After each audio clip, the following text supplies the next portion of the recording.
ஒட்டு ஒட்டு ஒட்டிக்கிச்சு 10 10 பத்திக்கிச்சு அப்படின்ற மாதிரி இந்த சீசன் வந்து பத்தி எரிதோ இல்லையாடா நல்லா வந்து பார்த்தீங்கன்னா அணைஞ்சு போச்சு அப்படிங்கிற மாதிரி ஆயிடுச்சு.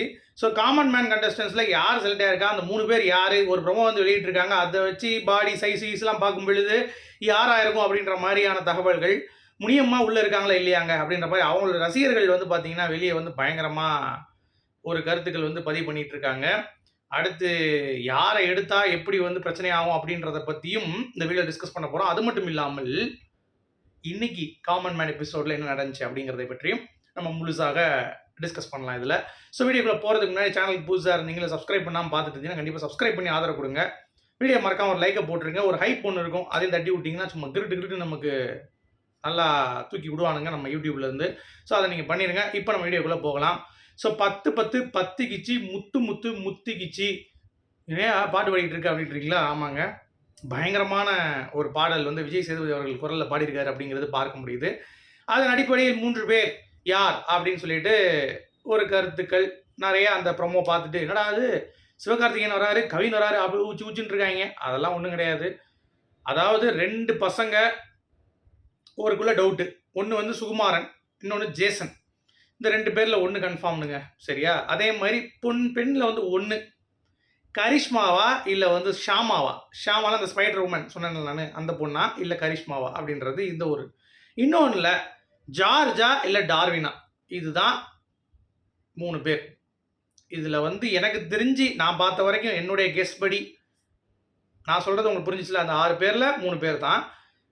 அதில் ப்ராப்பராக ஒரு கெஸ் நம்ம பண்ணோம் அப்படின்னா ஜேசன் கிடையாது, கண்டிப்பாக சுகுமாரன் தான் உள்ளே வர போகிறான். ஏன்னா அவங்க கொஞ்சம் துருதுருன்னு இருக்கான், ஆங்கராக இருக்கான் அப்படிங்கிறப்ப அந்த ஒரு விஷயம் இருக்குது. அடுத்து ஜார்ஜ் ஒரு கோயம்புத்தூர் பாஷை அந்த மாதிரி ஒரு விஷயம் இருக்கணும். ஸோ அந்த ஒரு ஹைலைட் இருக்கணுன்றதுக்காக ஜார்ஜ் நல்லா பண்ணுறாரு. இன்னொன்று கரிஷ்மாவா ஷாமாவா அப்படிங்கிறப்ப யார் எடுக்க போகிறாங்க அப்படிங்கிறது ஒரு பக்கம் இருக்குது. ஏன்னா கரிஷ்மா பொறுத்த வரைக்கும் ஒரு வெல் செட்டில்டு ஃபேமிலி அப்படின்ற மாதிரி பிக் பாஸ்க்கு எதுக்கு நீங்கள் வரீங்க அப்படின்ற மாதிரிலாம் ராஜு கேட்டிருந்தாரு. ஸோ அதை வந்து பேஸ் பண்ணி இவங்க எடுக்கிறாங்களா, இல்லை ஷாமா வந்து ஓகே ஒரு நார்மலான ஒரு பொண்ணுப்பா செமையாக டான்ஸ் ஆடுது அப்படின்ற மாதிரி ஒரு கண்ணோட்டத்தில், ஓரளவுக்கு டாஸ்க்கும் வந்து ஓரளவு நல்லா பண்ணுறாங்க அப்படின்ற ஒரு கண்ணோட்டத்தில் ஷாமா எடுக்கிறாங்களா அப்படிங்கிறத பொறுத்து இருந்தால் பார்க்கணும். என்னை பொறுத்த வரைக்கும் ஒரு போல்டான ஒரு மூமெண்ட்டில் நான் வரவா, ஜார்ஜ், சுகுமாரன், அப்புறம் வந்து ஷாமா இல்லை கரிஷ்மா. ஷாமா எனக்கு தெரிஞ்சு தெரியல, பட் நான் I will go with Karishma. Okay, Karishma, George and Sukumaran. இது என்னுடைய கெஸ்ஸிங். உங்களுடைய கெஸ்ஸிங் என்ன அப்படிங்கிறத கண்டிப்பாக சொல்லுங்கள். அது மட்டும் இல்லாமல் இன்னொரு விஷயம் இருக்குது. என்ன அப்படின்னா, அப்போ முனியம்மா, மல்லிகை பொடியம்மா, மாத கனியம்மா அப்படின்ற மாதிரி நம்ம பாடிட்டே தான் இருக்கலாம். ஆனால் அவங்க பெர்ஃபார்மன்ஸ் பண்ணணும்ல. இன்றைக்கி கூட வந்து பார்த்தீங்கன்னா ஒரு கோஆர்டினேஷன் இல்லை, டாஸ்க் பண்ணுற ஒரு ஸ்பிரிட் இல்லை, இந்த மாதிரி நிறைய நெகட்டிவ்ஸ் வந்து பார்த்தீங்கன்னா முனியம்மாவுக்கு இருக்குது. அவங்களுக்கு வந்து ப்ளஸ்ஸே வந்து பார்த்தீங்கன்னா அவங்களுடைய அந்த கொஞ்சம் தமிழ் தான், மதுரைக்காரங்க தமிழ் வந்து பேசுகிறாங்க. அந்த ஒரு விஷயம் தான் அவங்களுக்கு ப்ளஸ்ஸே தவிர மற்றபடி ஏகப்பட்ட மைனஸ் இருக்குது. அப்படின்றதுனால நம்ம ஒரு பேனலில் இருந்தோம்னா முனியம்மா விளையாடுறத உள்ளே விடுவோமான்னு கேட்டிங்கன்னா கண்டிப்பாக விட மாட்டோம். ஏன்னா அந்த ஒரு விஷயம் மட்டும் பத்தாது. பிக் பாஸில் நிறைய விஷயங்கள் இருக்குது அப்படிங்கிறது பார்க்கணும். அதே மாதிரி ஜேசன் நிறைய பேர் வந்து பயங்கரமாக சொல்லிட்டு இருக்காங்க, ஜேசன் கௌஷின்ட்டு. அவன்லாம் ஒரு வாரம் தாங்க மாட்டான் உள்ளே விட்டிங்கன்னா.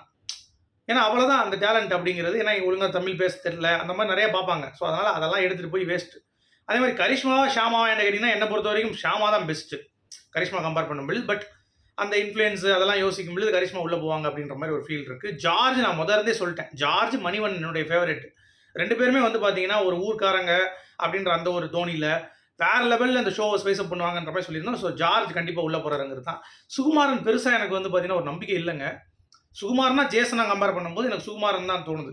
ஏன்னா அட்லீஸ்ட் அவன் எதாவது பண்ணிடுவேன் அப்படின்ற ஒரு கான்செப்ட் வந்து இருக்குது அப்படிங்கிறது தான். சரி, இன்றைக்கி என்ன நடந்துச்சு அது அப்புறம் பார்ப்பாங்க 3 பேர் அப்படின்னு தெரிய போகுது. இன்றைக்கி என்ன நடந்துச்சு ஷோவில் அதை பற்றி பேசுங்க அப்படின்னு சொல்லி நீங்கள் கேட்குறது எனக்கு புரியுது. இன்றைக்கி ஒன்றுமே கிடையாதுங்க, சிம்பிளான ஒரு ஷோ தான். நம்ம எப்படி ஷாப்பிங் டாஸ்க் வந்து பண்ணுவோம்ல, அந்த மாதிரி ஒரு டாஸ்க் வந்து கொடுக்கப்பட்டது. அது மட்டும் இல்லாமல் கொஞ்சம் ஒரு ஃபைட் மாதிரி, அது ஒரு ராஜு ஒரு கதை சொன்னார் பாருங்கள். அந்த கதை சொல்லும்போது நான் தூங்கிட்டுன்னு வைங்களேன். ஏன்னா இவ்வளவு இன்ட்ரெஸ்டிங்காக ஒரு கதையை சொல்லலாம். அவர் வந்து சொல்லும்போது நமக்கு தூக்கம் தான் வந்துச்சு அப்படிங்கிறது பார்க்க முடிஞ்சுச்சு. அந்த மாதிரியான சிறப்பம்சங்கள்லாம் இன்றைக்கி இருந்தது அப்படிங்கிறது தான். சரி, ஷாப்பிங் டாஸ்கில் 3 டீமாக வந்து பிரிக்க சொல்லிட்டாங்க. அந்த 3 டீமில் யார், உங்களுக்கு என்ன தோணுது அப்படிங்கிறத சொல்லிடுங்க அப்படின்னு சொல்லிட்டு ஒரு விஷயம் நடக்குது. அதுக்கு முன்னாடி ஒரு ஃபுட்பால் டாஸ்க் ஒன்று ஆடுறானுங்க. அதில் இந்த அரவிந்த் முந்திரி கோட்டை வந்து முந்தி வந்துடுது. ஷோபான்னு ஒருத்தவங்க வந்துடுறாங்க. அப்புறம் வந்து பார்த்தீங்கன்னா ஷாமா. இந்த 3 பேர் வந்து பால் வச்சு கிக் பண்ணணும். அந்த சைடு வந்து பார்த்தீங்கன்னா, ஒவ்வொருத்தவங்களும் ஒரு கைட் பண்ணுறதுக்கு ஒருத்தவங்கள வந்து சூஸ் பண்ணிடுறாங்க. ஸோ அவங்க வந்து கரெக்டாக கைட் பண்ணி பண்ணணும். கண்ணை வந்து திறந்து ஒரு மாதிரி கட்டிடுறாங்க போல தெரியுது. அதனால ஓடி போய் டப்புன்னு கோல போட்டுறாங்க.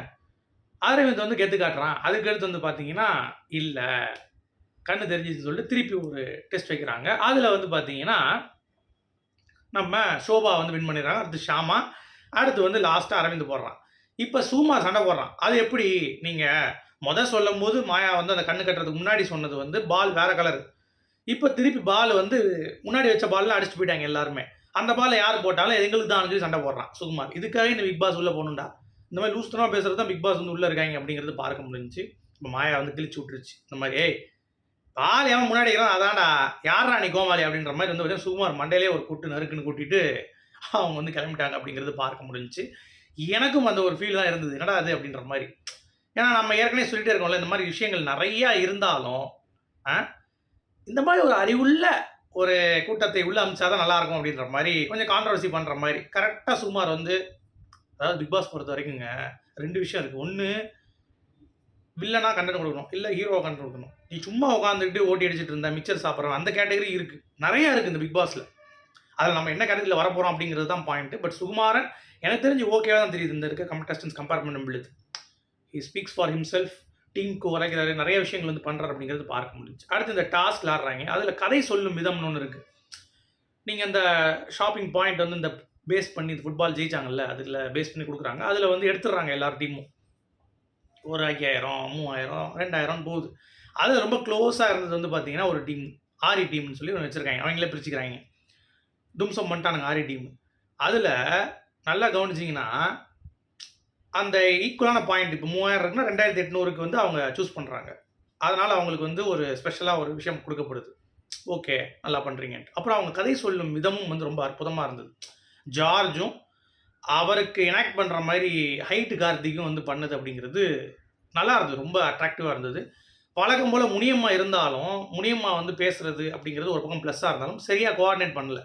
நான் தான் சொன்னேன்ல, அவங்க அங்கே தான் போய் பேசுவாங்களாம். எப்படி முனியம்மா டிஸ்கஸ் பண்ண மாட்டாங்களாம். கரெக்டாக ஸ்ட்ரைட்டாக வந்து சிஎம் தான். நான் உள்ள அல்லக்கையெல்லாம் கிடையாது.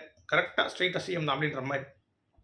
அதுக்கு தான் ஆரி வந்து பிரித்து மேய்ஞ்சிட்டார். என்னம்மா நீங்கள் சாதாரண விஷயம் தானே இது, நீங்கள் டீம் இல்லாமல் எப்படி நீங்கள் விளாடுவீங்கன்னு சொல்லி சொன்னோடனே முனியம்மா வந்து ஏறிட்டாங்க. அந்த எல்லாம் சேர்ந்து போய் சொல்கிறாங்க. முனியம்மா போய் சொல்கிறாங்க. ஏன்னா முனியம்மா பொறுத்த வரைக்கும் அது எதுக்கு அவங்க யோசிச்சாங்கன்னு தெரில. கலந்துக்கணும் அப்படிங்கிறது தான் டீமோடைய ஒரு விஷயம். அதுவே ஒரு பேசிக்கான ஒரு அடிப்படையே இல்லாமல் அவங்க பேசியது அப்படிங்கிறது வந்து பார்த்தீங்கன்னா என்னடா அது அப்படின்ற மாதிரி இருந்துச்சு. ஸோ அதனால தான் சொல்கிறேன், நான் முனியம்மா வந்து இந்த ஒரு விஷயத்துக்கு இந்த கேம் ஷோவுக்கு தகுதியற்ற ஒரு நபராக தான் பார்க்குறேன். நான் வந்து டிஆர்பி ரைஸில் எப்படி கண்டென்ட் கொடுத்தா எப்படி வெளியே போவோம் அந்த மாதிரி இதில் ஆங்கிளில் ஓகே இவங்க. பட் அது மட்டுமே இந்த கேமில் இருக்காதுல்ல, எல்லாமே நீங்கள் பண்ணணும்ல, அட்லீஸ்ட் ஒரு கான்ட்ரிபியூஷன்ஸ் கொடுக்கணும்ல. அந்த ஒரு வரிசையில் முனியம்மா வந்து பார்த்தீங்கன்னா அந்த இடத்துல சரிக்கிறார்கள். பட் விஜய் டிவி இன்ஃப்ளூயன்ஸ்னால சொல்ல முடியாது. கடைசி நேரத்தில் இந்த ப்ரொமோவில் வந்து பார்த்தீங்கன்னா அந்த தம்ப்நெயில் வந்து வேறு மாதிரி எடிட் பண்ணி முனியாவுக்கு வாய்ப்பு கொடுக்குறதுக்கும் வாய்ப்பு இருக்குது. முனியம்மாவுக்கு தெரியல என்ன நடக்க போகுதுன்ட்டு. சரியா? ஸோ இதில் யாருக்கு இன்னொரு ஸ்டார் கிடைக்குதுன்னு பார்த்தீங்கன்னா ஜார்ஜுக்கு 2 ஸ்டார் கொடுத்துட்டாங்க. அன்றைக்கி நேற்று ஒரு ஸ்டார் வாங்கியிருந்தாரு. இன்றைக்கி இந்த டாஸ்க்லையும் வந்து அவர் தான் நல்லா கதை சொன்னான்னு சொல்லி அவளுக்கு கொடுத்துட்டாங்க. ரெட்டு யாருன்னு சொல்லி கேட்குறப்ப அவராக வாண்டடா நான் தான் இங்கே ஒருத்தர் இருக்கேன்ல தடீஸ்வரன் அப்படின்ற மாதிரி எனக்கு குத்துங்கடான்னு சொல்லி அவரே குத்திக்கிட்டாப்புல. அதை பார்க்கும்போது நமக்கு காமெடியாக இருந்துச்சு. டேய் என்னடா அவன் அப்படின்ற மாதிரி இருந்துச்சு. ஸோ அவ்வளோதான் கைஸ், இன்றைக்கியோட எபிசோடு வந்து இவ்வளோ தான். பட் எனக்கு தெரிஞ்சு இன்றைக்கி எபிசோடு வந்து பார்த்தீங்கன்னா ஒரு தேவையற்ற ஒரு ஆணியாக தான் இருந்துச்சு. பெருசாக எந்த ஒரு இதுவும் இல்லை. பட் இந்த காமன் மேனு யாரெல்லாம் உள்ளே போன முடிஞ்சு உங்களுக்கு ஒரு ஐடியா இருக்கும். என்னை பொறுத்த வரைக்கும் நான் என்னோடய கெஸ்ட்டில் அந்த ப்ரோமோ பார்த்துட்டு நான் சொல்லிட்டேன். இன்னொன்று கவனிச்சிங்களா, ஓட்டிங் படி தான் எல்லா இடத்துலையும் காமன் மேன் எடுப்பாங்க. 6 பேர் எடுப்பாங்க காமன் மேன், 5லேருந்து 6 பேர். பட் தமிழில் 3 பேர். இதிலே உங்களுக்கு அரசியல் புரியுதா? அந்த 3 பேர்லேயும் கண்டிப்பாக மாயாவோடைய ஃப்ரெண்டு இல்லை ஏதோ ஒரு சர்க்கிளில் கூட இல்லை இருக்கிறவங்க யாராவது வந்து உள்ளே புஷ் பண்ணுறாங்க. உண்மையான காமன் மேனாக உள்ளே ஒருத்தவங்க வருவாங்களா அப்படிங்கிறது தெரியல. அதே மாதிரி இன்றைக்கி மணிவண்ணனை ஜட்ஜாக உட்கார வச்சிட்டாங்க. அது ஒரு இன்னைக்கு கொஞ்சம் சுவாரஸ்யம் கம்மியாக இருக்குது காரணம் என்ன, மணிவண்ணன் ரொம்ப நல்ல ஒரு திறமையாக ஒரு ஆடக்கூடிய ஒரு ஆளாக தான் இருக்கார். அவர் இன்றைக்கி வந்து ஒதுக்கி வச்சது கொஞ்சம் ஒரு மாதிரி ஒரு ஃபீல் இருந்துச்சு அப்படிங்கிறது தான். மற்றபடி வேறு எதுவும் பேசுறதுக்கு ஒன்றும் இல்லைங்க. உங்களுடைய கருத்துக்கள் வர மீண்டும் அடுத்த சந்திப்போம். அது வரைக்கும்